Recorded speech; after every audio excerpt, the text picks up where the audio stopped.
subsídios. Lições Bíblicas Adultos. Meus queridos irmãos, eu quero cumprimentá-los com a paz do Senhor Jesus. Eu sou o pastor Edivaldo Pereira e você está no canal Rascunho Teológico.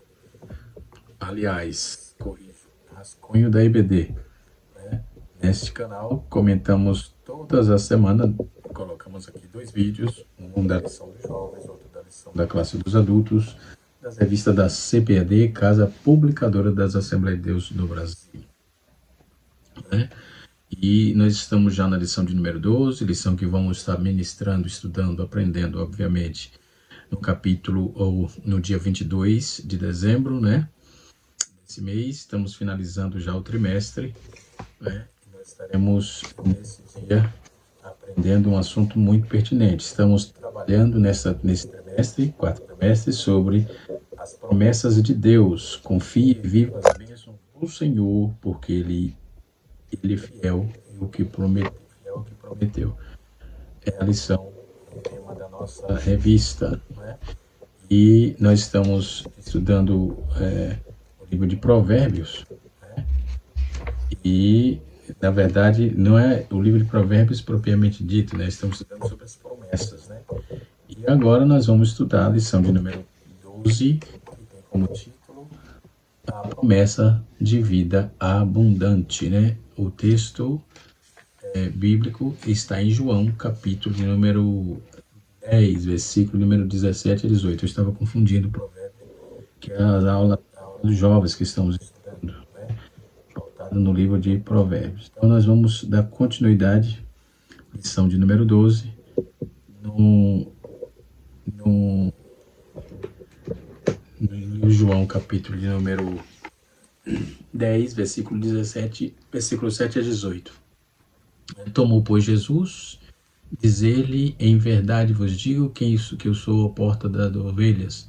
Todos quantos vierem antes de mim são ladrões e salteadores, mas as ovelhas não os ouvem.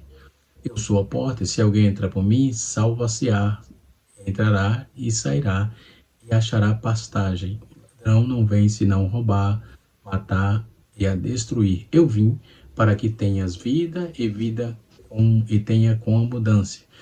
Eu sou o bom pastor, e o bom pastor dá a vida pelas suas ovelhas. Pelas suas ovelhas. Mas o mercenário que não é pastor de quem não são as ovelhas, vem o lobo, deixa as ovelhas e foge, e o lobo os arrebata. Ora, o mercenário foge, porque o mercenário não tem cuidado das ovelhas. Eu sou o bom pastor e conheço as minhas ovelhas, e das minhas sou conhecido.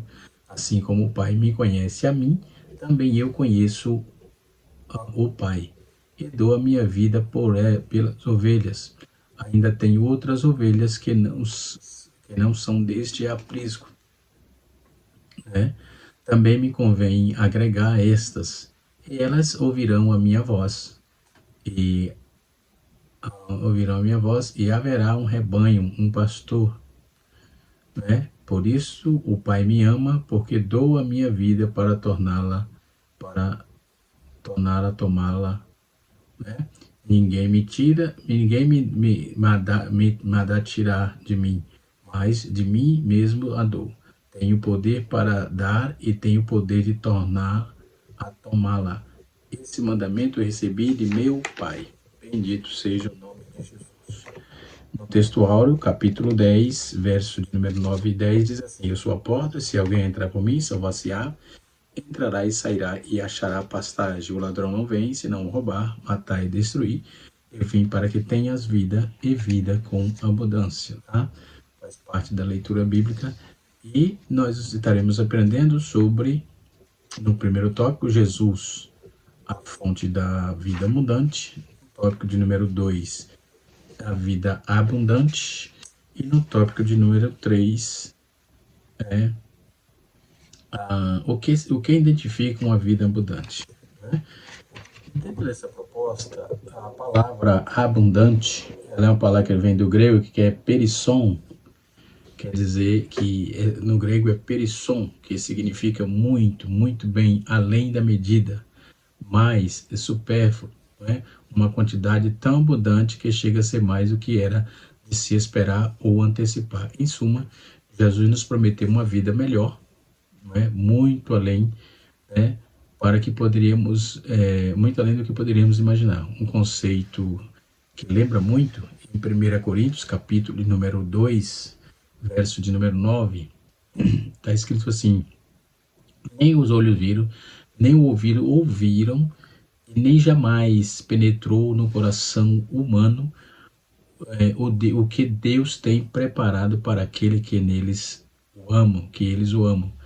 E o apóstolo Paulo diz que Deus é poderoso para fazer infinitamente mais de tudo quanto pedimos e pensamos, conforme o poder que opera em nós. Efésios capítulo 3, no seu verso número 20. Nessa temática de vida abundante, todos os seres humanos, eles vivem pelo que o ser humano faz, pelo que pratica. Se ele planta vento, não tem como ele colher outra coisa senão tempestade, né? E a vida abundante está atrelada a uma vida de obediência, de temor a Deus, de respeito às instituições, né? De respeito às nossas lideranças, de respeito aos mais vulneráveis, aos mais necessitados, carentes, uma vez que todos nós estamos debaixo do mesmo teto, estamos debaixo da mão do mesmo Deus, estamos debaixo da misericórdia e precisamos estar guardados dentro desse contexto. Quando Jesus fala do ladrão, o ladrão vem somente para roubar, matar e destruir, né? O ladrão que Jesus não vem por razões egoístas, ele vem para dar, não para receber. Ele que vem para que as pessoas tenham nele uma vida significativa, uma vida intencional, uma vida alegre, uma vida eterna. Essa é a palavra de Jesus em João capítulo 10. Né? E quando vamos fazer a tratativa dessa vida abundante, uma vida abundante é uma vida que é compartilhada. Né? Dentro do conceito de fé, de conceito de dízimo, né? Conceito da economia do reino, recomendo, tem outros livros aqui, mas estou lendo esse material interessantíssimo, Economia do Reino, e esse material aqui, ó, a vida de um dizimista, a vida de quem entende o que é reino de Deus, né? E assim sucessivamente, sem falar que todo esse fator determinante de uma vida transformadora está ligada à justiça, à misericórdia, que pode mudar a vida das pessoas, tá? É uma vida de misericórdia, é uma vida regrada ao temor da palavra, é uma vida regrada à moderação, não é? E uma pessoa que tem um perfil moderado está ligada à mordomia cristã, à administração, não é? Então, vamos ter que cuidar da mordomia que Deus nos deu, cristã, viver de modo simples e contentar-se sempre, tendo ou não, tá? Então, baseado nesses parâmetros de uma vida abundante, quando eu trabalho nessa visão de vida abundante, eu tenho que entender que dentro dos contextos, dos 4 caminhos que o cristão tem que lidar com a riqueza e a sociedade, a nobreza do mundo, a pobreza do mundo, né? Eu tenho que ver, observar a sociedade que eu estou inserido, porque uma vida abundante é uma vida que compartilha, né?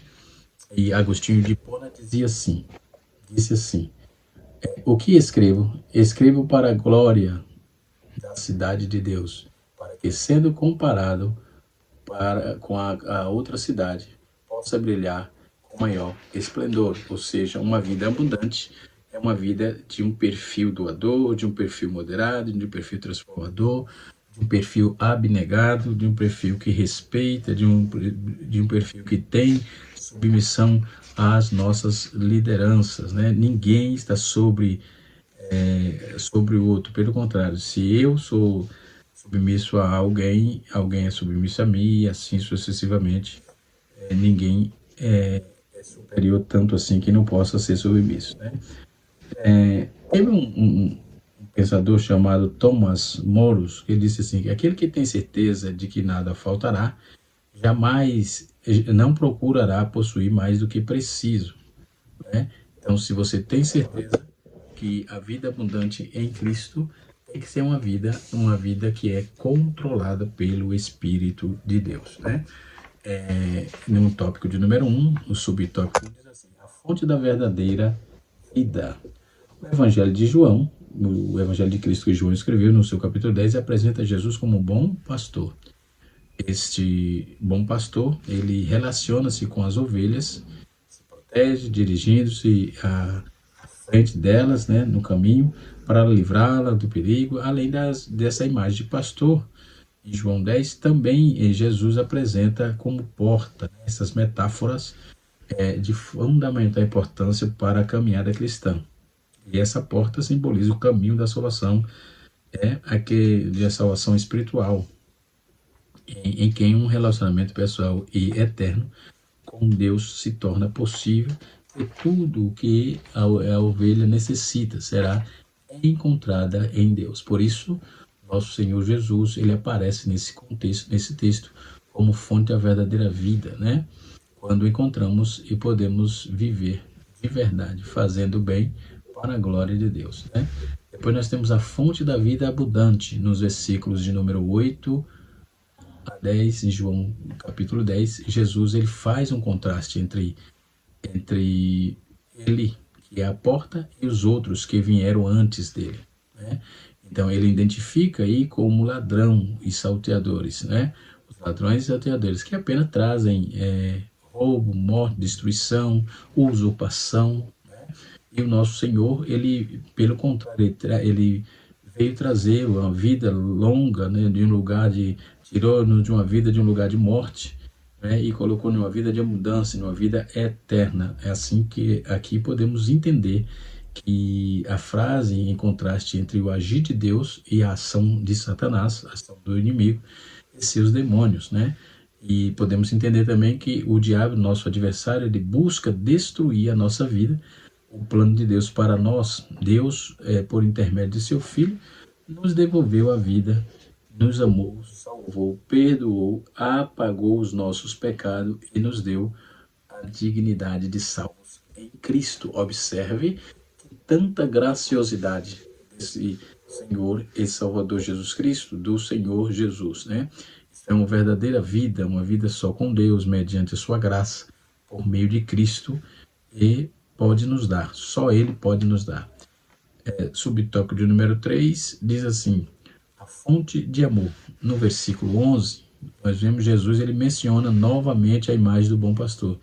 Ele deu a vida pelas suas ovelhas, que além de proteger e cuidar, ele as conhece bem, né? E as ovelhas também conhecem. Nosso Senhor afirma que da mesma forma que ele é conhecido, o Pai conhece profundamente suas ovelhas e entregou a sua vida por elas. Por isso, ninguém pode tirar suas ovelhas de suas mãos, pois ele zela por elas. Então, se ele zela as ovelhas que está nas mãos do Senhor, né?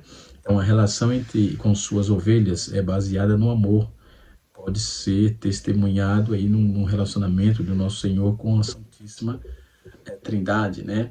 Isso nos versículos de número 15, versículo 17, nós vamos ver essa alusão. Dessa forma, o Senhor, ele é a fonte de amor entre o bom pastor e suas ovelhas. Ele é a nossa fonte transbordante de vida e vida com abundância. Glória a Deus, tá? Então, Jesus é a fonte da verdadeira vida, né? A vida com amor, a vida com abundância, né? Antes de começarmos termos essas visões de casas luxuosas, carros, cruzeiros, tudo que o mundo e mais dinheiro do que poderíamos usar, precisamos parar e pensar sobre o que Jesus ensina a respeito dessa vida, da vida abundante. A Bíblia diz que a riqueza, a Bíblia ensina que a riqueza, prestígio, posição e poder neste mundo não são prioridades de Deus, né, para nós. Primeiro, 1 Coríntios capítulo número 1, versículo 26 a 29, aí nós temos esse termo em status econômico, acadêmico, social. A maioria dos cristãos não vem das classes privilegiadas, claramente. Então, a vida abundante não consiste em uma abundância de coisas materiais, né? Se fosse nesse caso, Jesus teria sido o homem mais rico dentre todos os homens. Entretanto, é o oposto, né? Ele disse: o pássaro tem ninho, as raposas têm covil, mas os filhos do homem não têm onde inclinar a cabeça, né? Mateus capítulo 8, verso de número 20, Jesus faz uma alusão sobre essa situação oposta. Enquanto muito procura casas luxuosas, carros caríssimos, cruzeiros ou coisa assim, Jesus trabalhava dentro dessa visão, né? Essa visão de ele não tinha nada, estava aqui até porque sua sepultura foi até emprestada, né? Então, dentro dessa questão, graças a Deus e a José de Arimateia. Dentro dessa visão, não é que Jesus era miserável, não é que Jesus era maltrapilho, não é que Jesus era um pedinte, não é, que vivia esmolando, não tem essa visão. E a visão de Jesus, que vida com abundante, é uma vida próxima de Deus, é uma vida de cuidado, uma vida de temor, uma vida de responsabilidade, né? Esse texto é um texto exortativo, porque se o ladrão não vem, se o ladrão não vem, se não matar, roubar, destruir, Jesus disse: eu vim para que tenhas vidas e a tenha com abundância, né? A vida abundante é a vida eterna, uma vida que se inicia no momento em que vivemos em Cristo, que recebemos como Salvador, dessa vida dura que parte para a eternidade, né? Então, a definição bíblica de vida, a vida eterna especificamente, é fornecida pelo próprio Jesus, né? A vida eterna é esta, que te conheça a ti, o único Deus verdadeiro, é Cristo, a quem enviaste. Capítulo 17 de João, versículo de número 3. Então, Jesus define aqui, e essa definição, ela não menciona a quantidade de dias, saúde, prosperidade, família ou ocupação. Na verdade, a única coisa que menciona é o conhecimento de Deus, que é a chave para uma vida verdadeiramente abundante, né? Uma vida de saúde, uma vida de coerência, uma vida de cuidado ao corpo, uma vida de cuidado, não de narcisismo, mas de cuidar da saúde, de cuidar das coisas básicas da vida, né? Para que você tenha uma vida com abundância, ok? O que é vida abundante? Em primeiro lugar, a vida abundante, como eu já trouxe a etimologia da palavra abundância, a abundância a vida abundância é uma vida, e a abundância é uma vida que tem uma abundância espiritual, não visando só o material. De fato, Deus não está muito preocupado com circunstâncias físicas de nossas vidas. Ele nos garante que não precisamos nos preocupar com o que havemos de comer e com o que havemos de beber. Isso vamos ver em Mateus 6, capítulo 25, versículo 52. Né? E Filipenses, capítulo 4, verso 19. Então, ele trabalha as bênçãos físicas, que pode ou não ser parte de uma vida centrada em Deus. Nem a nossa riqueza ou pobreza é uma indicação de certa posição com Deus. Não. Salomão tinha todas as bênçãos materiais disponíveis. Era um homem, tudo que era disponível a um homem ele tinha, ainda que achou tudo insignificante, né? E Eclesiastes capítulo 5, verso de número 10 a 15, ele vai dizer que isso tudo era vaidade, né? Então, Paulo, ele, por outro lado, ele estava contente com qualquer circunstâncias físicas, né? E que se encontrava em Filipenses capítulo de número 4, no seu verso 11 e verso 12, nós vamos observar o Paulo fazendo essa abertura aqui, né? E, em segundo lugar, a vida eterna é a vida é mais importante ao cristão, né? Não determinada por sua duração, mas por uma relação com Deus. Então, é por isso que quando somos convertidos e recebemos o dom do Espírito Santo, disse que já temos uma vida eterna. 1 João, capítulo 5, verso 11 a 13. Então, embora não é claro em sua plenitude a duração da vida eterna, da vida na Terra, é um sinônimo de vida abundante, né? Por último, a vida de um cristão gira em torno de crescer na graça e no conhecimento do nosso Senhor e Salvador Jesus Cristo. A Ele seja a glória, tanto agora como no dia eterno. 2 Pedro, capítulo número 3, versículo número 18. Né? Isso nos ensina que a vida abundante é um processo contínuo de aprendizado, de prática, de amadurecimento, não é? Bem como não falhar, não recuperar, não ajustar, nem resistir, nem superar, porque em nosso estado atual, né? Superar porque em nosso estado atual nós vemos aí como espelho obscurante, né, no caso. 1 Coríntios capítulo 13, verso 12, diz que um dia veremos a Cristo face a face, ou seja, vamos conhecê-los de forma cabal e completa, assim como também seremos conhecidos completamente. 1 Coríntios capítulo 13, verso 12. Mas não mais lutaremos contra o pecado e a dúvida, ou seja, esta será a vida abundante finalmente cumprida, né? E no tópico de número 2, vida abundante, o conceito de vida abundante, é o que nós já traçamos aqui, mas mediante o relacionamento que estabelecemos com Deus, por meio de Jesus, nosso bom pastor, podemos comentar a respeito do que significa a vida abundante, mencionada aí pelo nosso Senhor Jesus em João 10:10, sabendo que o ser humano tem necessidades físicas, emocionais, espirituais. Então podemos afirmar que a vida abundante prometida por nosso Senhor Jesus, nosso Senhor preenche também as esferas do corpo, da alma e do espírito. Trata-se de uma nova vida integral em Cristo e tudo que fez de novo, tudo se fez novo ao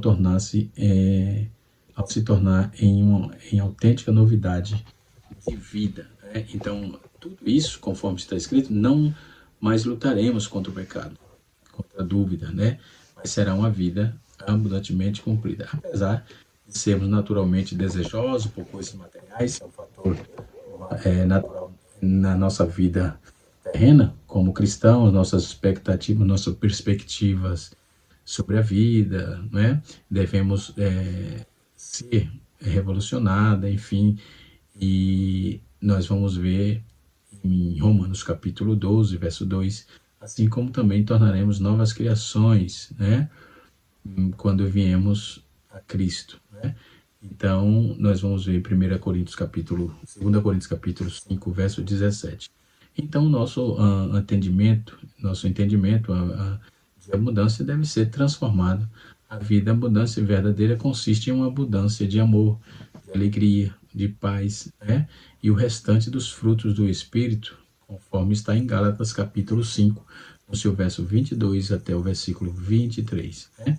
E não uma grande quantidade de coisas. Trata-se da vida que é eterna, portanto, o nosso interesse está no que é eterno e não temporal.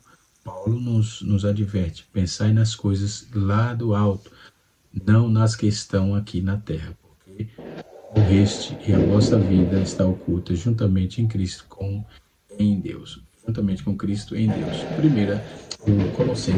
Colossenses capítulo 3, versículo 2 e até o versículo número 3. Então, essa vida abundante, no subtópico de número 2, a vida abundante também influencia a família, né? E o episódio bíblico sobre o acontecimento da libertação de Paulo e Silas da prisão, nós vamos ver que o carcereiro aprovado perguntou a Paulo o que podia ser feito para que ele fosse salvo, né?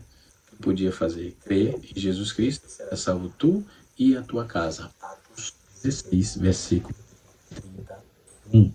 Né? E a salvação em Cristo não se aplicaria apenas no carcereiro, mas de maneira abrangente a toda a casa, e não se resumiria apenas no livramento físico de uma punição do Estado, mas um novo tipo de vida, né? Um novo tipo para o carcereiro e toda a sua família. Subtópico de número 3 é assim: diversas bênçãos provenientes da vida abundante. Quais são? Podemos aqui ter um relacionamento com Cristo pleno, desenvolvemos uma vida abundante, passamos aí a desfrutar das copiosas bênçãos, e dentre as quais destaca-se a paz em Deus, a tranquilidade nas decisões, pois trata-se de uma realidade prometida das Escrituras, né?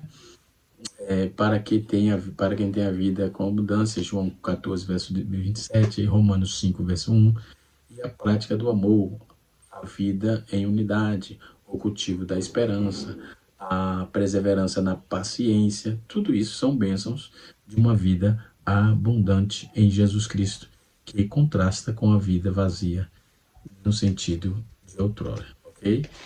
Tópico de número 3 nos fala assim: o que identifica a vida abundante? Identifica a vida abundante uma vida de alegria, uma vida de gratidão, uma vida no Espírito, vida de oração. Tudo isso identifica uma vida abundante, né? Quando vamos observar a vida dos seus sonhos da CPAD, na página número 1415, o comentarista Neil Clegg, Wary e Parkhurst, ele diz assim: sofrido um abuso inimaginável e vivido uma vida encantadora por ter um PhD ou ter abandonado um ensino médio. Não importa na sua bagagem o conhecimento, sabemos que pelo menos uma coisa sobre você, cada momento da vida você está em movimento em direção à pessoa que Deus planejou que se tornasse. Quando você atingir o nível de saúde, a plenitude que estamos descrevendo, começa a sentir singularmente bem, mesmo não consigo.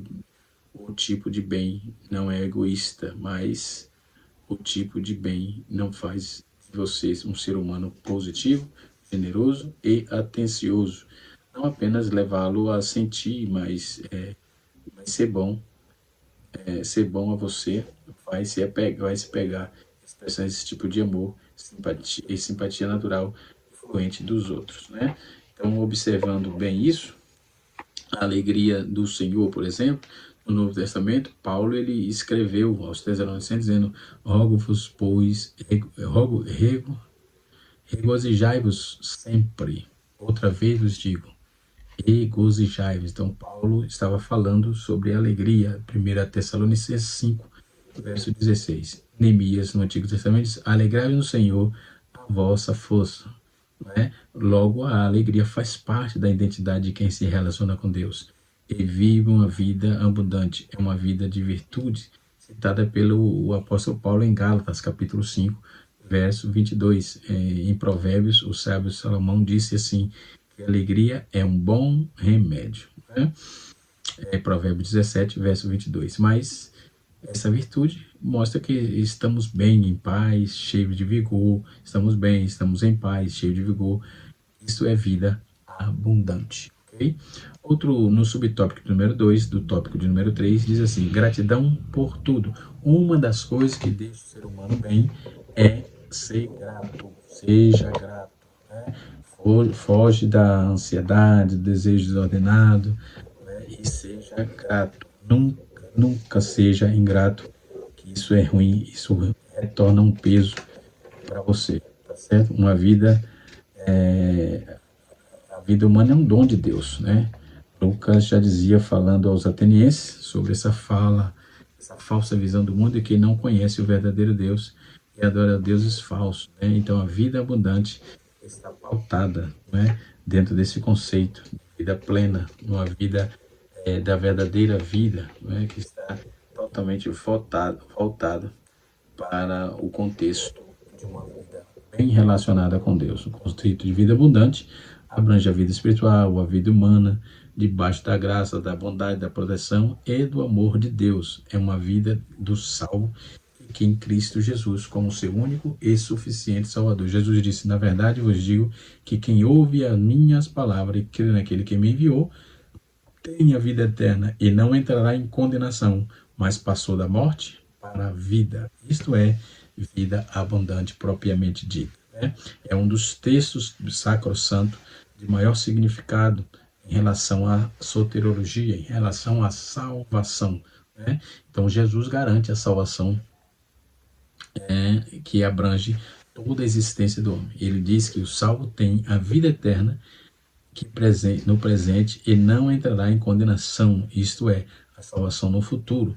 Então, para completar a amplitude da vida em Cristo, ele diz que o salvo passou da morte para a vida, isto é, a salvação alcança até mesmo o seu passado. Então, Paulo recebeu essa revelação. Diante disso, ele disse assim: se alguém está em Cristo, nova criatura é, as coisas velhas já passaram e eis que tudo se fez novo. 2 Coríntios capítulo 5, verso 17. Então, a vida abundante é uma nova vida em Cristo, debaixo da sua graça e da sua misericórdia. Que Deus em Cristo nos abençoe. Que o Espírito de Deus continue falando de forma poderosa nessa revista, nos corações dos irmãos. E até a próxima aula. Se você está passando aqui pela primeira vez e não está inscrito no nosso canal, se inscreva, compartilhe esse vídeo, ative o sininho para receber as notificações. Você que já é inscrito, deixe seu like, deixe seu comentário para que possamos interagir uns com os outros. Deus abençoe a todos. Canal Rascunho DVD, ensinando para transformar